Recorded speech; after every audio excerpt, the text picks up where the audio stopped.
Today's story is titled, My Wife Repents and Backtracks When I Managed to Move My Assets After She Filed Divorce. She then proceeded to, Hello, people. I've been skimming through the posts here for a while, believing I'd never have my own tale to tell. However, life has a way of shocking you, and I've been lugging this around for months. I need to let it out. Let me be clear. I've never been the sort to jump to conclusions or assume the worst. My wife, let's call her M, and I have been together for 6 years and married for 4. Things were solid, or so I thought. We experienced the typical ups and downs, but nothing that made me think, oh, there's a problem here. In reality, throughout the majority of our relationship, we were that couple, completely committed, colleagues. We laughed at stupid inside, jokes, argued for hours about which movie to watch, and had a cadence that just worked. She'd organize elaborate date nights, and I'd treat her to her favorite takeout after a long day. It felt effortless, as if we had figured out the whole love thing. That is why what occurred next struck me like a ton of bricks. The shift around. 6 months ago, things began to change.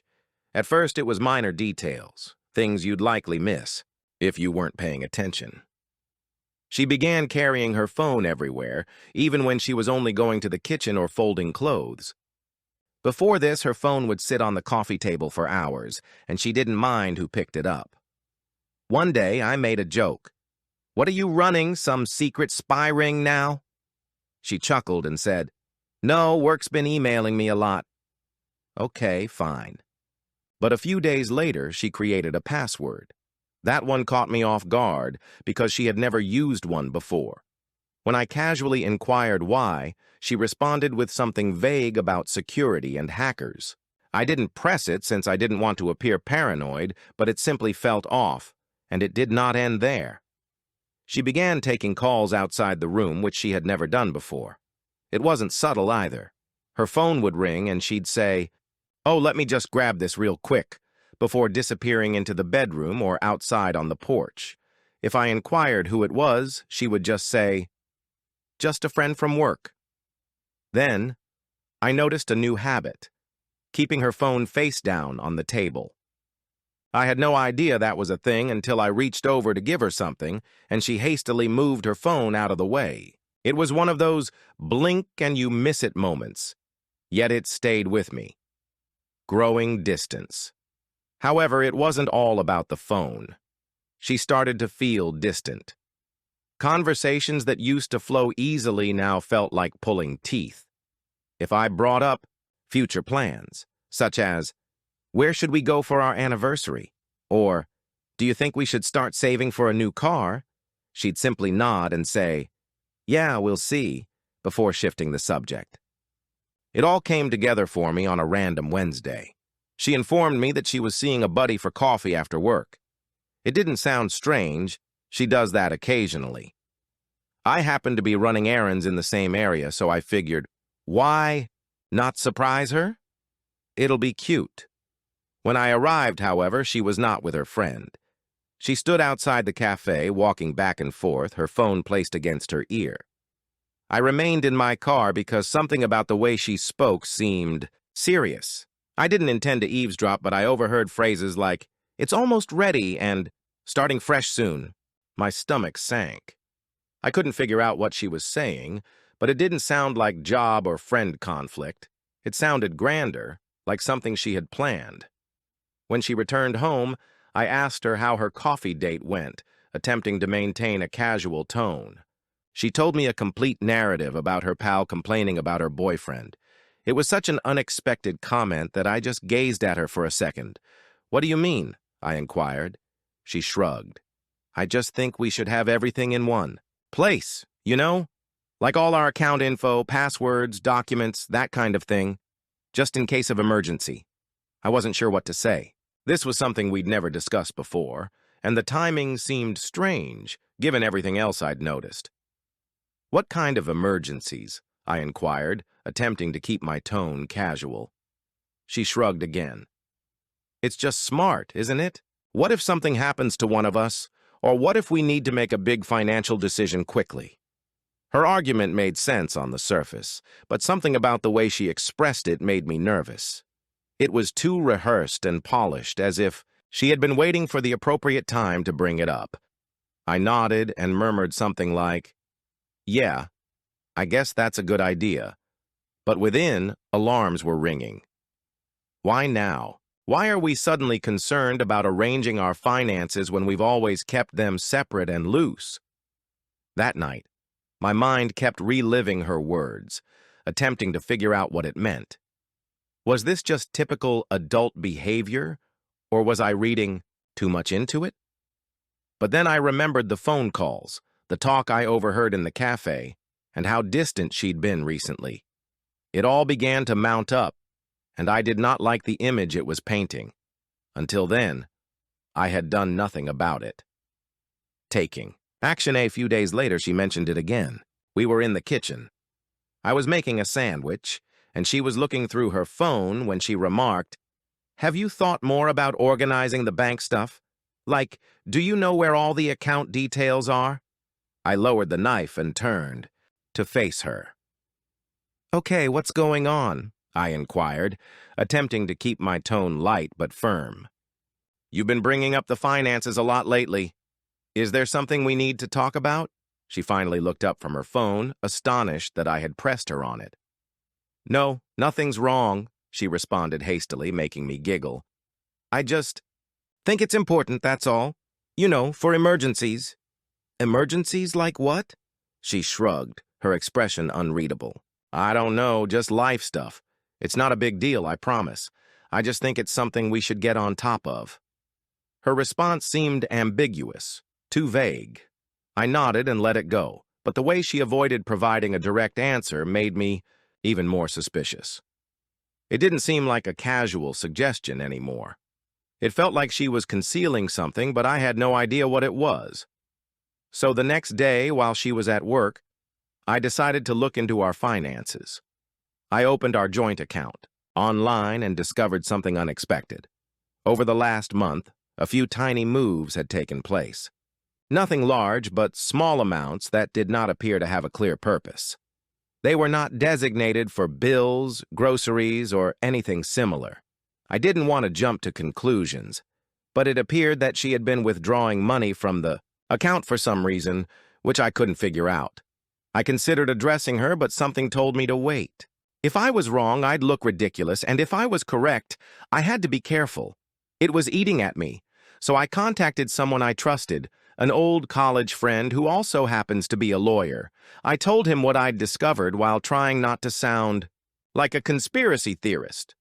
"Look," he remarked after I'd explained everything, "I'm not saying something is absolutely going on, but you're not insane for wanting to be ready. If you're concerned about protecting your assets, now is the moment to do so. Better safe than sorry." I'll admit that taking such drastic action felt out of the ordinary. It felt like I was preparing for something dreadful, even though I wasn't sure what was wrong. But the more I considered it, the more it made sense. If she was really up to something, and I was beginning to suspect she was, I needed to defend myself. It was not an easy decision to make. However, this wasn't just about money or assets. It was about the life we had created together. I kept repeating images in my head. Our wedding day, the late-night conversations about our dreams, and the weird little jokes we shared. How did we arrive here? Is this what our marriage had come to? The prospect of taking these measures felt like conceding defeat, as if I was officially abandoning the trust we previously shared. That evening, while she was out, I sat at my desk and took out my laptop. My hand shook as I opened the computer and began browsing through everything: bank accounts, investment accounts, and the property deed. Each document I studied felt like a betrayal, but a persistent voice in my head reminded me that this was about survival, not sabotage. I didn't mean to hurt her. I couldn't get rid of the idea that if I didn't act now, I'd regret it later. I compiled a list of everything I could transfer and how to do it without raising suspicion. As I typed, I felt a crushing weight settle against my chest. I had entirely trusted her for years, and now here I was, playing defense against the person I thought would always have my back. Then I called my mother and explained why I needed her help, but not in detail. I need you to hold on to some things for me for a while. If it's nothing bad, just something I need to do to protect myself, just in case. She was silent for a minute, likely trying to figure out what I wasn't, saying, "Are you okay?" Her voice was filled with anxiety. "Yeah," I lied. "It's just a precaution. Nothing to worry about."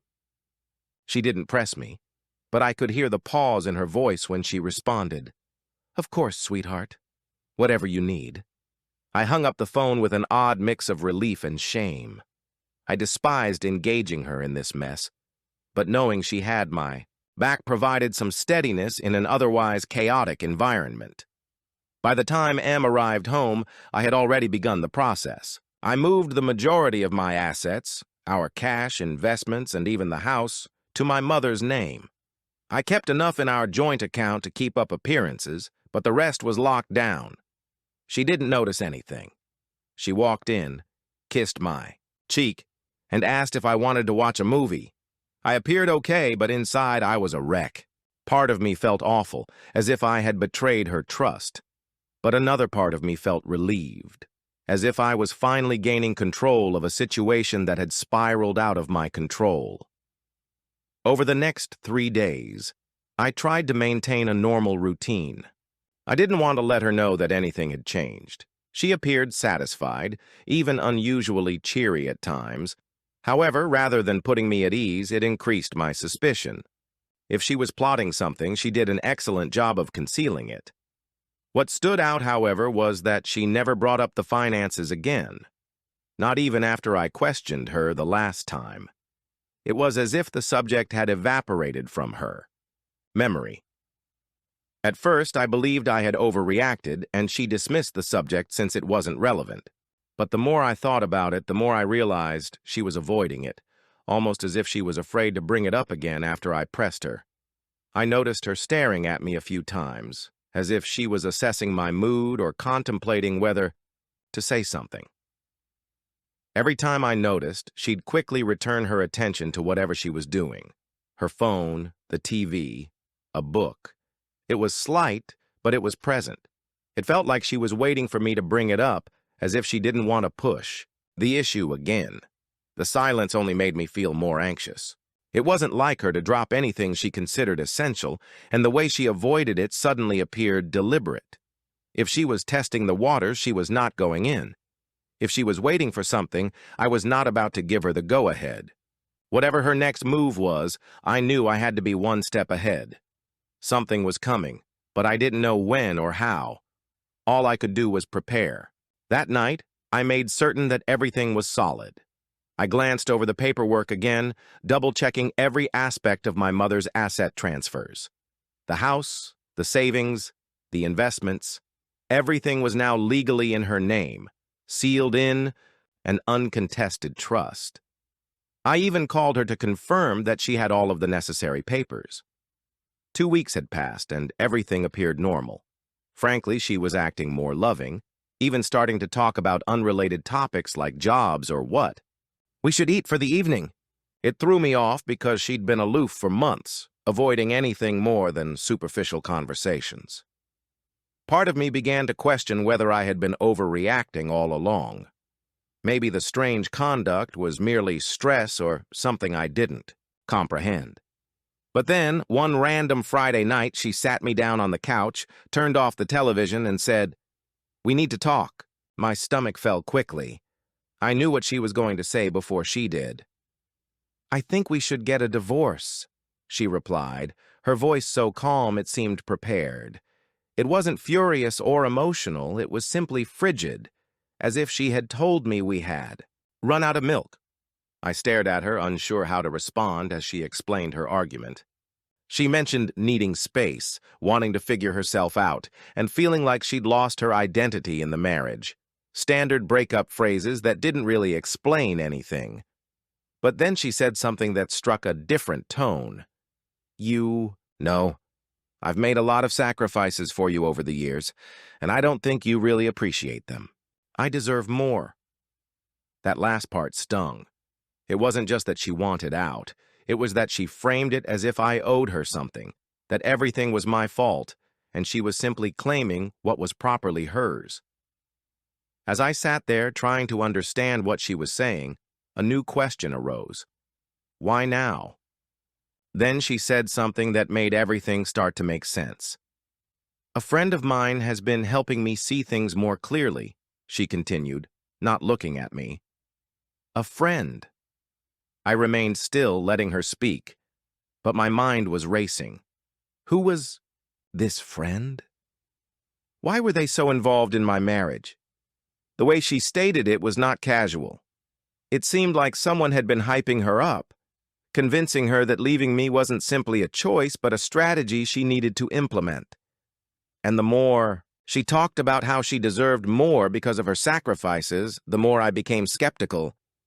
Sacrifices? What kind of sacrifices? She was happy with me, or so she said. I worked hard to offer her the life she desired, and it wasn't just about money. When she asked to move closer to her job, I agreed, even though it meant a lengthier commute for me. When she wanted to attend that pricey yoga retreat last year, I made sure we budgeted for it, even forgoing a vacation I was looking forward to so she could go. I backed her when she changed careers twice, telling her it was fine to take the risk because I wanted her happy. I believed being a decent husband meant putting her first whenever possible, and it wasn't as if I was an unresponsive, distant partner. I showed up. I remembered birthdays and random things she had mentioned loving. When she mentioned feeling caught in a rut, I suggested date nights. I listened to her complain about her job, friends, and family. I didn't always get it right, but I did try. That's why her "I deserve more" line hurt so much. I didn't even consider buying it. She was not upset due to anything I did or did not do. She was upset because something had changed in her. Perhaps it was the acquaintance she kept bringing up, or something else. But the lady sitting in front of me was not the woman I married, and I was not going to let her rewrite our marriage tale to fit her new narrative. I didn't press her at the moment. Instead, I nodded and said something innocuous, such as, "If that's how you feel, I guess we should figure out the next steps." She seemed startled that I wasn't arguing or begging her to stay, but I didn't mind. My attention had already changed. I needed to know who or what was causing her sudden, planned shift in conduct. She didn't just wake up one day and decide she wanted out. This was something greater, and I wasn't going to let it surprise me any more than it had already. After that chat, she went into her own apartment, and I received the divorce papers on Monday. Let me tell you, they didn't only want to stop the relationship. They were planning to take everything, half the house, my savings, my assets, and the car. She wanted it all, plus some ambiguous spousal support clauses that made little sense given her high salary. It seemed as if she was expecting me to give her all I had worked for. At first, I assumed she was just being vengeful, but the way she articulated her demands, so specific and aggressive, reassured me that she had someone guiding her through this. So I started digging. I couldn't just ask her who she'd been talking to, so I had to be clever. I began with her social media. She hadn't blocked me, and even though she didn't post frequently, I searched through her tagged photographs and comments, looking for someone new. That's when I discovered the pattern, Jake. He repeatedly liked and commented on her posts, nothing obscene but enough to make me pause. I clicked on his profile, which was public. At first glance, he didn't appear to be much more than a 30-year-old marketing professional, but as I scrolled down, I spotted something unusual. He posted a photo at the same cafe I'd seen her at weeks before. On the same day, I overheard her discussing starting fresh. My gut churned as I continued scrolling. More subtle signals were there, a comment on one of her pictures that read, "You've got this," as well as a selfie he'd taken from what appeared to be her new residence. None of it was substantial evidence, but it was enough to raise my suspicion. I wasn't sure what to do with this information, but I knew I couldn't just sit there and wait for solutions to come my way. Her statement of a friend who helped her get through things remained with me, and I wanted to know who it was. I decided to contact one of our mutual acquaintances, Lisa. She and my wife had been friends for years, so she knew what was going on. I kept the conversation light at first, asking if she'd lately spoken with my wife or if anything seemed strange. Lisa reacted swiftly, saying she had no idea about the friend or any suggestions. I asked a few more probing questions, but she cut the conversation off defensively, claiming she couldn't help me. The entire situation felt rushed, as if she was trying to avoid becoming engaged. Not willing to give up, I called another buddy, Emily. I followed the same pattern, stating that I was simply trying to make sense of things. She was apprehensive at first, responding vaguely to my questions. When I pressed her more, she quickly ended the call, leaving me even more skeptical than before. I sat there, frustrated, trying to figure out my next move. Then, to my astonishment, Emily called back. She told me she needed to make sure what she said didn't come back to her.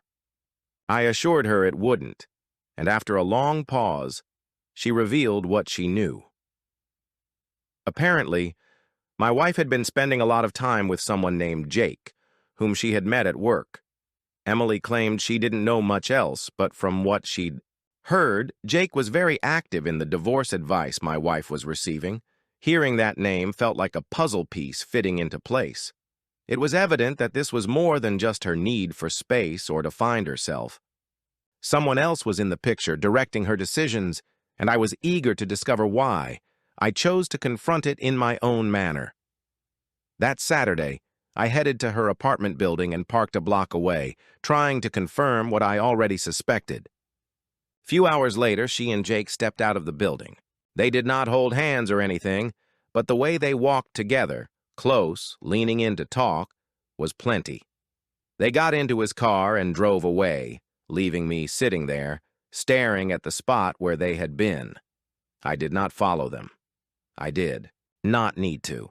At that point, it was evident. She hadn't simply stopped loving me. She'd been preparing to go with someone else. And now, everything made sense.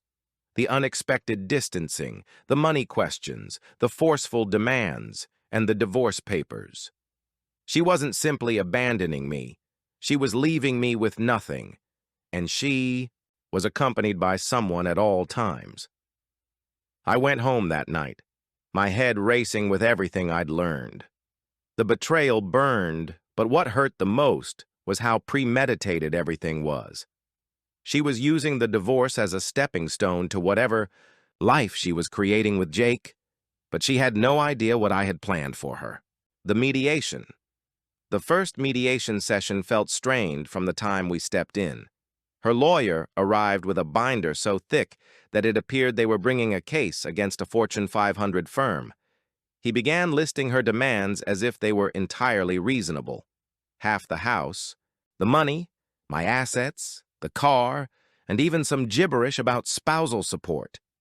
I remained silent, seeming to listen, but I was waiting for my attorney to make his move. When it was finally our turn, he handed a stack of paperwork across the table and said, "Before we proceed, I think it's important for everyone to review these." Her lawyer took the papers and skimmed through them. His confident posture changed fast as he flipped through the pages, his brow furrowing harder with each one. "What is this?" he inquired, gazing at my lawyer. "These documents show the transfer of all major assets into a trust under my client's mother's name," my lawyer said calmly. "The transfers were completed several weeks before the divorce filing, and the trust is fully legal and irrevocable." The room became utterly silent. Her lawyer looked at her, confused and frustrated. "You didn't mention this," he stated flatly. She snatched the papers from his hands and flipped through them, her face flushing. "This can't be real," she said, staring at the notarized signatures and dates. Then she turned to me, her countenance changing from incredulity to rage. "You planned this," she muttered, gazing at me as if I'd committed a heinous crime.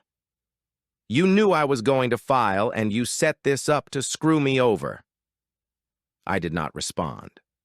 I just sat there and let her connect the dots on her own. Her lawyer, apparently agitated, requested my counsel to elaborate. So he did. Slowly, deliberately, and with every piece of evidence necessary to make the transfers irrefutable. The dates aligned exactly, indicating that I had transferred everything well before she filed. The signatures were duly notarized, and the confidence was solid. There was nothing they could do to challenge it. She was furious. "You're unbelievable," she said, leaning forward in her chair. "I can't believe you'd do something like this to me." I still did not say anything. What was there to say? This was not about me doing anything to her. This was to defend myself because she had made it apparent she was not going quietly. The conference finished with her lawyer saying something about needing to rethink their strategy, but everyone in the room knew they had no further moves to make. When we walked out of the building, she took me aside in the hallway, her expression a mix of rage and desperation. "This isn't over," she added, her tone low. "You're going to regret this." I just looked at her and said, "I already regret trusting you. That's the only regret I have." The aftermath things escalated faster than I had anticipated. Following the mediation session, she went into complete meltdown mode almost instantly. It began with the calls, endless calls. At first, she appeared calm, even remorseful, leaving voicemails that began, "I think we just need to talk," or, "I know this got messy, but we can fix it." When I did not answer, the tone changed. By the second day, her messages alternated between sobbing and screaming. One voicemail would be her lamenting about making a mistake and not wanting to lose what we had created together. Then she'd launch into a furious tirade, accusing me of being stingy and cruel, blaming me for everything that was wrong in her life. I ignored it all. My lawyer told me not to engage, and I honestly did not want to. I was finished playing her games, but she was not. When the calls and texts did not work, she began telling stories.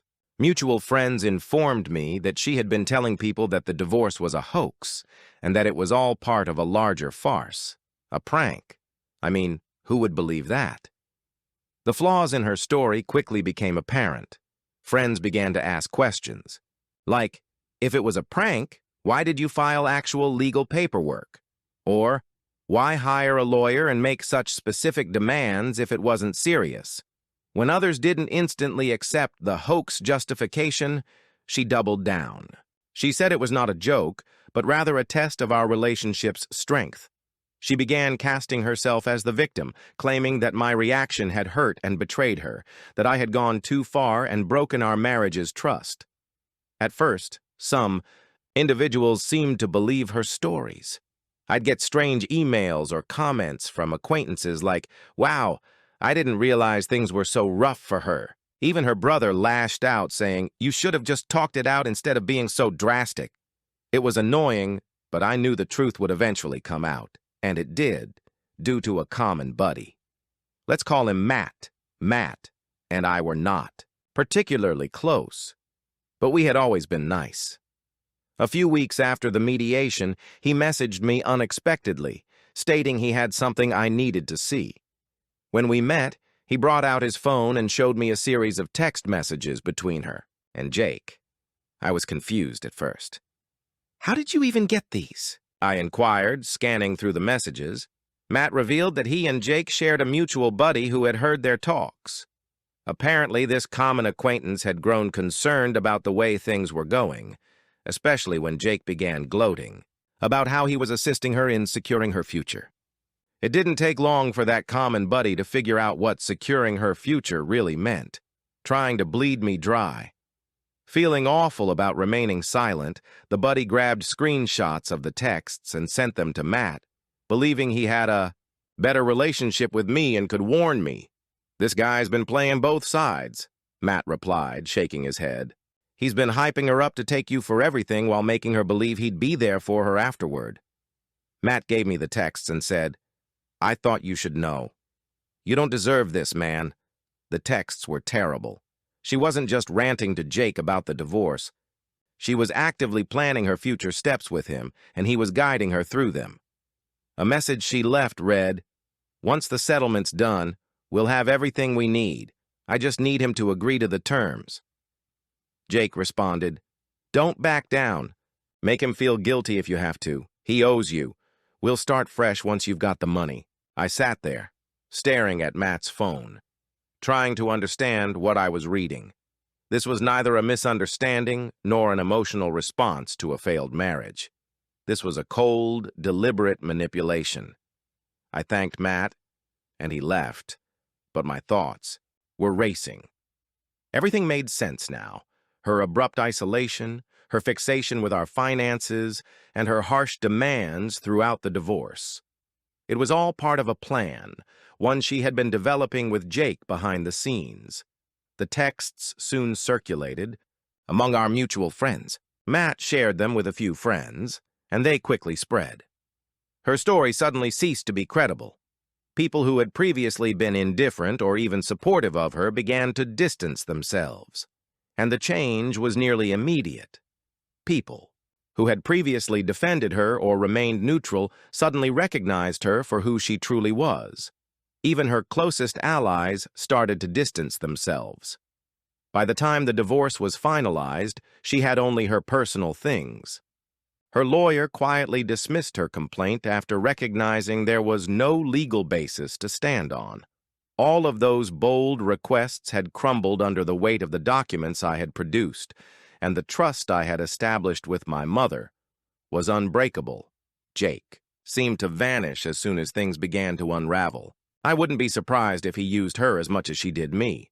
From what I could tell, he'd been feeding her fantasies of independence and a new beginning, but the moment it became evident she wasn't going away with anything, he was gone.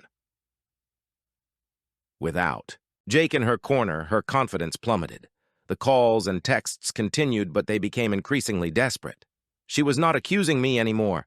She begged, "Can we just talk? Please, I'll do anything to fix this," one voicemail stated. A different opinion came through another. "You don't have to forgive me, but can't we just settle this and move on? I'll drop everything if you just talk to me." I did not respond. I could not. It was too late to reverse the harm. Even her family began to drift away. Her brother contacted me at one time, apologizing for some of the things he had said before when he believed her side of the story. "I didn't know what she was doing to you," he said. "I'm sorry I ever took her word for it. As for me, I received the house, my savings, and something I hadn't experienced in a long time: peace of mind." My mother, as usual, was my rock. She arrived with buckets of paint and a list of suggestions to help me reclaim the area as mine. Now life feels like it's mine again. No more second-guessing every small interaction, no longer feeling betrayed, just peace. She is a chapter from my history that I no longer read, and the remainder of the story is entirely up to me to write. Thank you for watching. If you haven't subscribed yet, please do so and hit the notification bell to stay updated with more shocking real-life stories happening around you.